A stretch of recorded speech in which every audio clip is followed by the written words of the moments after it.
buonasera, vi ringrazio per la vostra partecipazione. Avrei dovuto scegliere il 20 dicembre, ma purtroppo è uscito, il primo trimestrale è uscito il 2 agosto.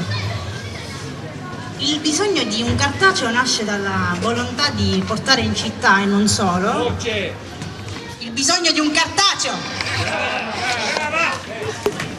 nasce dalla volontà di portare in città e non solo in città, perché l'auspicio è quello di arrivare quanto più lontano possibile, quindi in tutta la Sicilia, un prodotto che non esiste più. Ormai l'online ha scardinato il sistema, quindi ovviamente noi siamo figlie dell'online. Rosa è direttore di Visione di Oggi, io sono nata con il quotidiano di Gela, per cui non dimentichiamo le origini, però abbiamo la voglia, la speranza di puntare su qualcosa di nuovo che sia solo nostro. Il fatto che siamo due donne a lanciare questa nuova iniziativa non è casuale.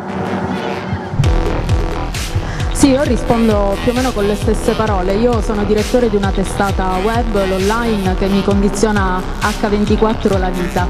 Quindi ho scelto un prodotto forse più leggero, ma non per questo meno ricco di contenuti, anzi, forse con l'online stiamo perdendo i contenuti degli articoli, la velocità, il fatto di dover pubblicare continuamente notizie di cronaca, notizie di politica, costume, società. Qualunque cosa possa fare notizia la inseriamo in questi siti web, e però perdiamo forse l'approfondimento. Perché non ripuntare dunque sulla carta stampata? La prima uscita appunto è quella di oggi, è un trimestrale, quindi agosto, settembre, ottobre, e a fine novembre usciamo con il numero successivo.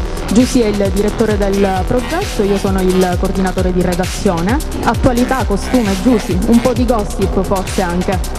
Assolutamente sì, il gossip è il nostro pane quotidiano e quindi lo utilizzeremo per mangiare. L'hashtag Sparrapicca anch'esso non è casuale, perché Sparrapicca significa tante cose. In realtà significa parla poco. Ma parla poco perché? Perché spesso abbiamo l'abitudine, la prima io, di parlare troppo su fatti che disconosciamo. Quindi sarebbe bene informarsi prima di parlare, appunto. Quindi sparrapicche e senta assai. Prima ascolta e poi parli, eventualmente se hai qualcosa da dire e da giudicare. Abbiamo la collaborazione in questa rivista di tante firme importanti. La punta di diamante di questo giornale, io sono onorata di essere il direttore. Il primo ringraziamento va al mio amico fraterno nonché collega Flavio Centamore, che da subito ha accolto positivamente il progetto e ha detto: finché c'è qualcosa di nuovo io mi ci butto. E allora, sperando di non cadere con la faccia, ti ringrazio, Flavio.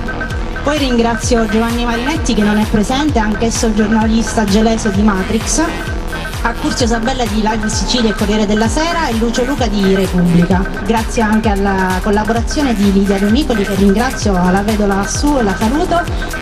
La carta stampata non è morta e questo giornale ne è la piena dimostrazione. Dalla sensibilità femminile di due giornaliste nasce un magazine che speriamo calamiterà l'attenzione di ogni lettore. Una linea frizzante, leggera, giovane, senza per questo tralasciare l'informazione vera, dissacrante, talvolta spinta, ma che riflette in tutto e per tutto la cultura della nostra isola. Abbiamo voluto scommettere ancora sulla fotografia, le immagini, la lettura su inchiostro, anche per chi non legge il web, ma preferisce ancora sfogliare le pagine di un giornale che ambisce a diventare unico nel suo genere e che riflette in tutto e per tutto l'impegno di quella nostra Sicilia che ha più che mai voglia di comunicare. Un incubatore di idee, progetti, riflessioni, promozioni e quant'altro possa interessare i nostri lettori e richiamare l'attenzione di chi purtroppo ha dimenticato l'esperienza tattile bellissima di sfogliare un giornale. Questo giornale, al quale teniamo tantissimo, è soltanto il punto di partenza di un progetto più ambizioso che mira a creare a Gela un'agenzia di comunicazione artigianale in grado di curare e stimolare eventi, manifestazioni, brochure, comunicati stampa, pubblicazioni dedicate alle aziende e a chiunque voglia scommettere in questo progetto. Una scommessa ambiziosa è possibile solo ed esclusivamente, e per loro sì che vi chiedo un grande applauso, a quegli imprenditori con una marcia in più che sanno perfettamente che un'azienda che non comunica è un'azienda che non esiste e che hanno investito sul nostro progetto. Sì, io vi congedo perché fa caldo, ascoltiamo un po' di musica, beviamo un po' di vino e buona vita a tutti. Soprattutto buona lettura a tutti.